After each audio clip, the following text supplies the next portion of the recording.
आप ही से उत्तर प्रदेश में कानून का राज है कि नहीं?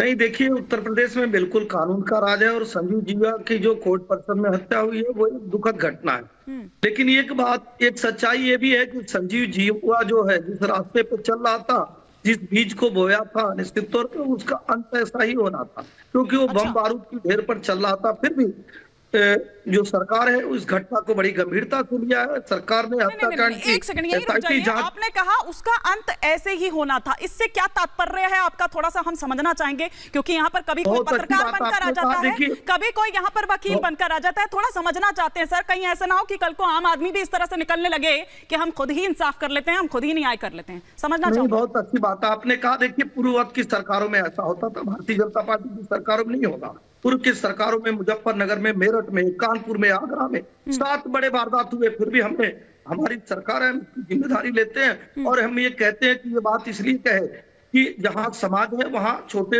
अपराध होते रहते हैं।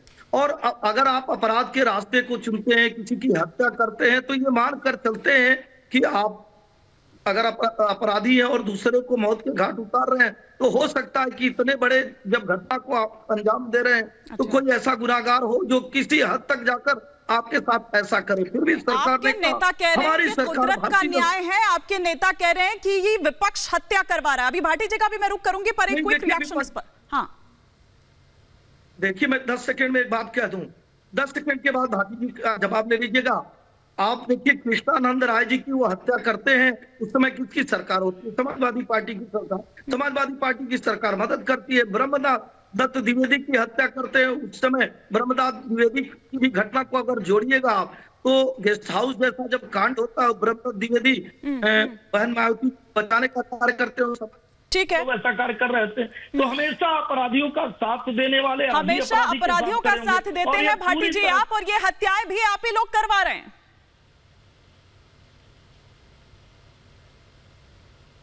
नहीं, अगर एसएन सिंह की बात पर विश्वास किया जाए और उनके शब्दों पर ध्यान दिया जाए और उसका आशय निकाला जाए, तो वो साफ साफ ये कह रहे हैं कि इस हत्या में पूरी सरकार शामिल है। सरकार ने जानबूझकर ये हत्या कराई है और सरकार, ये जो वर्तमान सरकार है, ये पहली सरकारों में जो हत्याएं हुई थी उनका बदला ले रही है।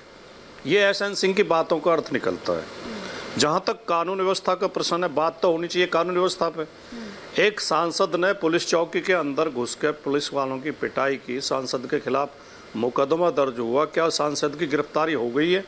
एसएन सिंह की बताएं, अगर कानून व्यवस्था का दावा आप करते हो, सुरक्षा व्यवस्था का दावा करते हो, तो क्या उस सांसद की गिरफ्तारी हो गई है? यहाँ नोएडा में एक महिला पुलिसकर्मी ने बाकायदा पत्र लिख के, और वो पत्र सोशल मीडिया पर वायरल हो रहा है, उन्होंने बताया है कि पुलिस कमिश्नर की जो स्टेनो है वो हर थाने से 5,000 रुपये महीना और हर चौकी से 3,000 रुपये महीना लेती है। स्टेनो लेती है ये तो। हाँ। बाकी जो थाने और चौकी नीलाम हो रहे हैं वो अलग बात है जी। ये जब इस तरह की व्यवस्थाएं सरकार में हो जाती हैं और सरकार अहंकार में और जो आत्ममुग्धता में होती है, मुख्यमंत्री जब लगातार इन घटनाओं को अवॉइड करके, इनकी अनदेखी करके ये घोषणाएं कर रहे हों कि अब तो अपराधी उत्तर प्रदेश छोड़ के भाग गए हैं, अब तो कहीं क्राइम है ही नहीं, अब तो तमंचे हैं ही नहीं, अब तो वो बट रहे हैं, स्मार्टफोन बट रहे हैं यूपी में। तो तब कौन कौन जिम्मेदारी जब कोई नहीं लेगा, कम से कम इन्हें जिम्मेदारी तो लेनी चाहिए। और एसएन सिंह ये भी कह रहे हैं कि जब कोई हत्या हो तो हत्यारों की चिंता नहीं करनी चाहिए, जिसकी हत्या हुई है उसका कैरेक्टर देखना चाहिए।